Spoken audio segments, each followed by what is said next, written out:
Gelish Soft Gel Removal. Sanitize the client's hands and nails.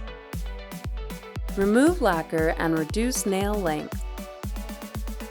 If Gelish Soak-Off Gel was used, break the top seal by gently roughing the surface with a 100-180 grit buffer and remove shine, or reduce bulk using Go File with a bit of choice.